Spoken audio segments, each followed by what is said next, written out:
JET 2024 के application form शुरू हो गए हैं। एप्लीकेशन फॉर्म को कैसे फिल करते हैं, स्टेप बाय स्टेप पूरी प्रोसेस आज की इस वीडियो में जानने वाले हैं। Hello everyone, welcome back on your YouTube channel Asian group of agriculture. जैसा कि आपको पता है, जेईटी 2024 के एप्लीकेशन फॉर्म है वो आज से शुरू हो गए। मैंने आपको बताया था, आपको जब भी फॉर्म स्टार्ट होंगे तो मैं आपको फिल करके बताऊंगा। तो आज इस वीडियो में मैं आपको जेईटी 2024 के एप्लीकेशन फॉर्म है वो फिल करके बताऊंगा। उनसे पहले आपको एक चीज बता रहा हूं कि जेईटी 2024 के काफी रूल्स एंड रेगुलेशन चेंज हुए हैं। वीडियो के डिस्क्रिप्शन बॉक्स में जेईटी 2024 के जो नए रूल्स हैं, एप्लीकेशन फॉर्म में क्या क्या आपको ध्यान रखना है, ये सारी चीजें जानने के लिए पहले एक वीडियो के डिस्क्रिप्शन बॉक्स में एक वीडियो दे रखा है। प्लीज वो वीडियो सारे बच्चे जरूर देखें ताकि जेईटी से रिलेटेड आपके कोई भी डाउट ना रहे और आपको भी एक अच्छे लेवल की तैयारी करने के बारे में काफी कुछ सोचने को मिली। चलिए बिना किसी टाइम वेस्ट किए हुए हम फॉर्म भरना शुरू करते हैं। आपको करना क्या है, जेईटी AUJ 2024 की वेबसाइट पे विजिट करना है। आपको ऐसा इंटरफेस दिखेगा तो आपको साइन इन पे जाना, यहाँ आपको click here for new registration. आपने अगर रजिस्ट्रेशन नहीं किया इस पे आपको क्लिक करना है, ठीक है। जैसा ही आप यहाँ पे क्लिक करोगे तो आपको यहाँ पर अपना नाम, मोबाइल नंबर, ईमेल एड्रेस डालना है। ईमेल एड्रेस, ये सारी प्रोसेस डालने के बाद में आपको सेव कर देना, ठीक है। ये मैं फिल करता हूं और अगले प्रोसेस पे चलते हैं। मोबाइल नंबर डालने के बाद में और मोबाइल नंबर और ईमेल डालने के बाद में जो आपने मोबाइल नंबर और ईमेल एड्रेस डाले हैं उसके ऊपर आपके ओटीपी आएगी। वो ओटीपी आपको यहाँ पे डालनी है। उसके बाद में आपको पासवर्ड बनाने और पासवर्ड सब बच्चों को वो ही बनाने हैं जो आप याद रख सकते हैं। और वैसे ऐसा कोई प्रॉब्लम नहीं होगा, वो फॉरगेट हो जाएगा, ठीक है। लेकिन कोशिश करो आप पासवर्ड वगैरह लिख के रखो। और पासवर्ड कैसे बनाना, मान लो किसी का नाम मनीष है तो क्या करना, M कैपिटल करना, बाकी MNAISH स्मॉल में करो, फिर @ लगाकर जो भी आप नंबर लगाना चाहते हैं, 0045 या 1234 या 4545, जो भी आप नंबर लगाना चाहते हो वो लगाओ। उसके बाद में कंफर्म पासवर्ड करो, ठीक है। ओटीपी देखो, मोबाइल नंबर और ईमेल एक ही बार डालना है और वही मोबाइल नंबर ईमेल होना। फिर एक बार अगर एक ईमेल से एक बार ही आप फॉर्म फिल कर सकते हैं, ठीक है। तो ये चीज ध्यान रखना कि ऐसा नहीं कोई गलत डाल दे, और वही डालें जो आपके लिए हमेशा चालू रहता है, हमेशा आपके लिए पास रहता है, ठीक है। तो यहाँ पर वेरीफाई और क्रिएट अपना अकाउंट है वो क्रिएट कर देना है। जैसे ही आपने अपना अकाउंट है वो क्रिएट किया है तो आपको यहाँ पर यूजर नेम और पासवर्ड मिले हैं। तो अब आपको यहाँ पर यूजर नेम में क्या डालना है, ठीक है। देखो, पासवर्ड आपको यहाँ पे डालने हैं। उस टाइम आपका पासवर्ड गलत दिख रहा है क्योंकि पासवर्ड आपने जो पहले वहां लगाए हैं वही डालने हैं, ठीक है। और आपको एप्लीकेशन वहां यूजर नेम में अपना ईमेल एड्रेस डालना है, पासवर्ड जो आपने वहां क्रिएट किए वही डालना है, ठीक है। अब आपको अगर पासवर्ड चेंज करने की जरूरत है तो चेंज पासवर्ड पे क्लिक करो और ऑनलाइन एप्लीकेशन फॉर्म पे क्लिक करोगे तो आपका ऑनलाइन एप्लीकेशन फॉर्म है वो आ जाएगा। अब आपको किसका ऑनलाइन एप्लीकेशन फॉर्म फिल करना है, जेट का करना है, प्री पीजी का करना है, पीएचडी का करना है। तो जेट का करना है तो जेट के ऊपर क्लिक करना है, ठीक है। जैसे ही हम जेट के ऊपर क्लिक करेंगे तो ये हमारे सामने बहुत सारे इंस्ट्रक्शन दे रखे हैं। इनको पहले हमें अच्छे से रीड आउट कर लेना है, ठीक है। और रीड आउट में इतने कुछ इंपॉर्टेंट चीजें हैं नहीं, हम बता देंगे साथ साथ में जैसे याद करेंगे। अब आपको सेव एंड कंटिन्यू करना, ठीक है। आप आगे चल गए। अब क्या करना, आपको पर्सनल इंफॉर्मेशन है, एग्जाम सेंटर चॉइस है, बैंक अकाउंट डिटेल है, अपलोड डॉक्यूमेंट है, उसके बाद में आपको फी है वो पे करनी है।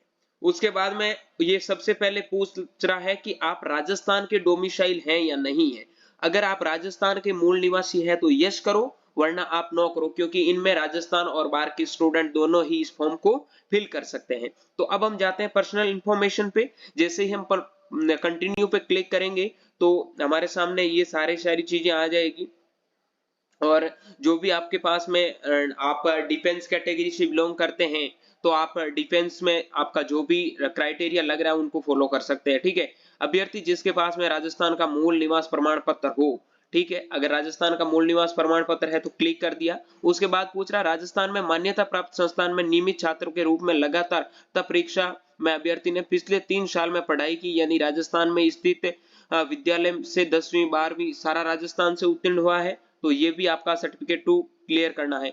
अब देखो, आप मतलब राजस्थान के मूल निवास प्रमाण पत्र है तो आपको एक क्लिक करके आगे सेव एंड नेक्स्ट कर देना, क्योंकि सारा करने की जरूरत नहीं है। अगर आप राजस्थान के डोमिसाइल नहीं है तो उसमें आपको बहुत सारी चीजें पूछी जाएगी जो आपको इनमें फिल करनी है, ठीक है। अब सेव एंड कंटिन्यू पे जाते हैं, क्योंकि हमारे पास में राजस्थान का डोमिसाइल सर्टिफिकेट है। अब देखो सबसे पहले पूछ रहा है कि सर्वंग विवरण, क्या आप विशेष रूप से विकलांग व्यक्ति हैं? अगर आप हैं तो यस करो। आप टीएसपी क्षेत्र से बिलोंग करते हैं, अगर करते हैं तो यस, वरना नो करो। उसके बाद में are you world of defence, आप डिफेंस से बिलोंग करते हैं, मतलब आपके पिताजी डिफेंस में थे तो आप यस करो, अगर नहीं थे तो नो करो। ज्यादातर बच्चों का नो ही रहता है। यहाँ टीएसपी से जो होते हैं यस करते हैं, जो फिजिकल हैंडीकैप्ड के होते हैं वो यहाँ पर यस करेंगे, ठीक है। उसके बाद में आपका सेव एंड नेक्स्ट करना है और अगली प्रोसेस के लिए आपको जाना है, ठीक है। ये आपसे क्या पूछ रहा, अरे सॉरी ये फिल नहीं किया ना, ओके। अब आपको आगे के लिए जाना है। अब जैसे ही आपके आगे के लिए जाओगे तो आपका ये पूरा इंफॉर्मेशन आपसे पूछेगा, ये इंफॉर्मेशन आपको फिल करनी है। तो अब हम जाते हैं अपने इंफॉर्मेशन पे। यहाँ अपना फादर्स का नाम, मदर्स का नाम डिटेल में फिल कर देता हूँ, ये सारे आप कर दोगे, बता दूं। यहाँ आपको वर्ग कैटेगरी में क्या सेलेक्ट करना, जो भी आपका कैटेगरी है, OBC, SC, ST, general, UR का मतलब होता है अनरिजर्व जनरल कैटेगरी से जो बिलोंग करते, ठीक है। आप इंडियन है तो इस पर क्लिक कर दो, एक सेकेंड।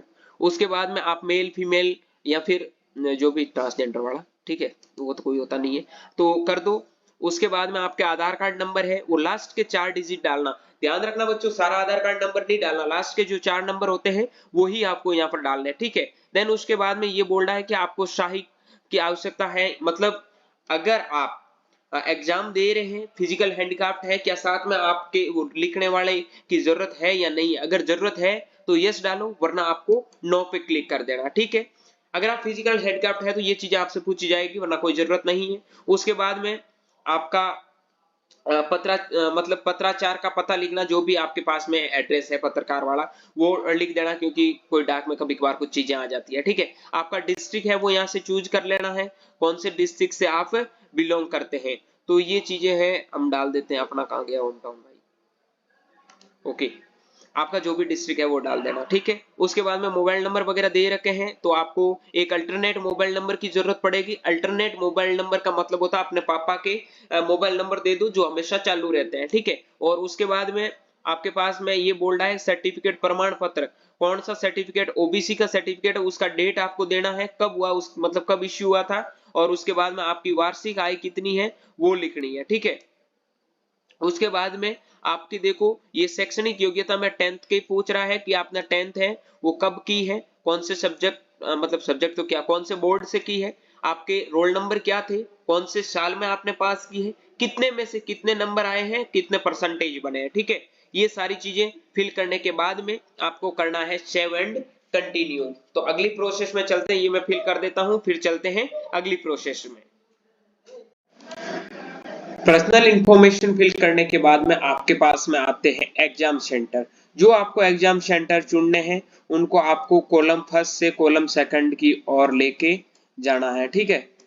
आपको यहाँ पे क्लिक कर देना, ये जो तीर वाला निशान दे रखा है। उसके बाद में आपको नंबर 2 पे डालना है, हाँ उदयपुर, सॉरी जयपुर डाल सकते हैं आप। उसके बाद में नंबर 3 पे आप उदयपुर डाल दो और नंबर 4 पे आपको बीकानेर डालना, ठीक है। ये हो गए एग्जाम सेंटर। अगर किसी को कुछ ऊपर नीचे करना है तो ये ऊपर नीचे भी आप कर सकते हैं। एग्जाम सेंटर डालने के बाद आप अपने हिसाब से देख लेना, जो भी अपनी नजदीकी सिटी है प्लीज वो ही अपनी एग्जाम सेंटर में फिल करें, ओके। उसके बाद में सेव एंड कंटिन्यू कर देना है। आर यू श्योर, तो सेव एंड कंटिन्यू कर दिया। ये करने के बाद में यहाँ पर सबसे इंपॉर्टेंट चीज आती है कि आपको अपना अकाउंट डिटेल है वो फिल करना है।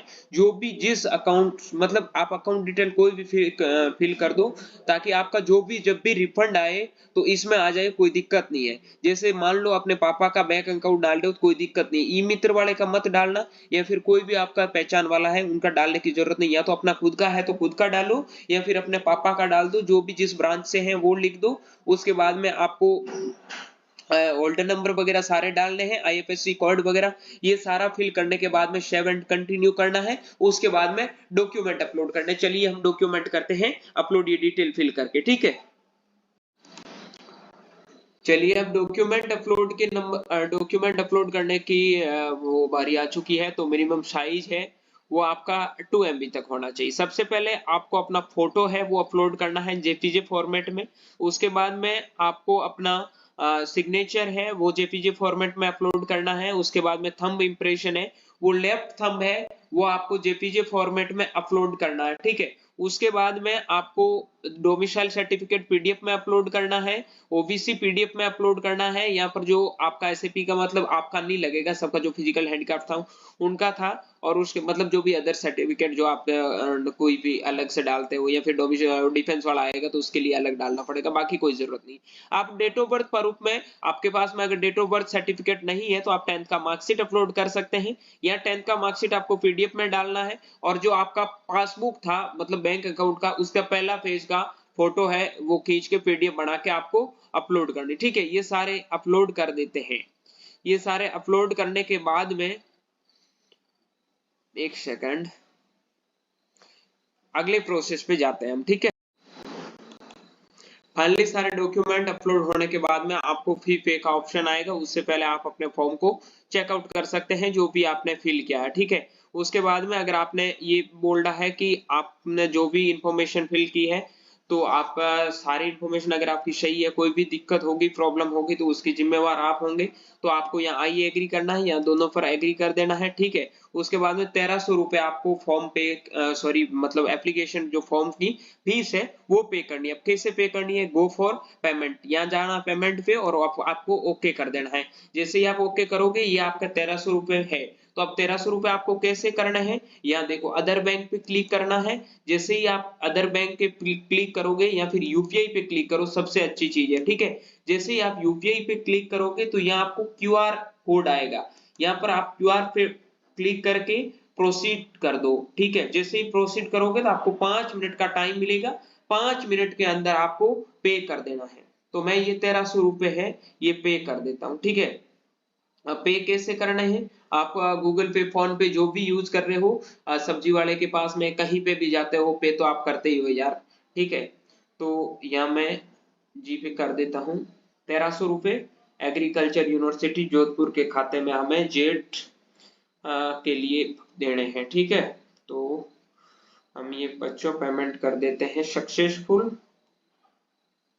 ओके, उसके बाद में आपको क्या करना है, अरे एक सेकंड क्या दिक्कत आ रही है भाई।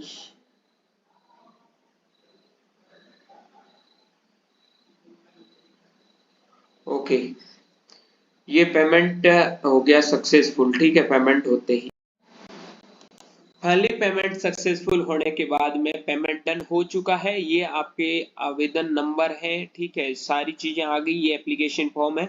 अब आप इसका प्रिंट है वो निकाल सकते हैं। प्रिंट कैसे निकालना है वो भी मैं अभी आपको बता देता हूँ। ठीक है, यहाँ जाके एक सेकंड,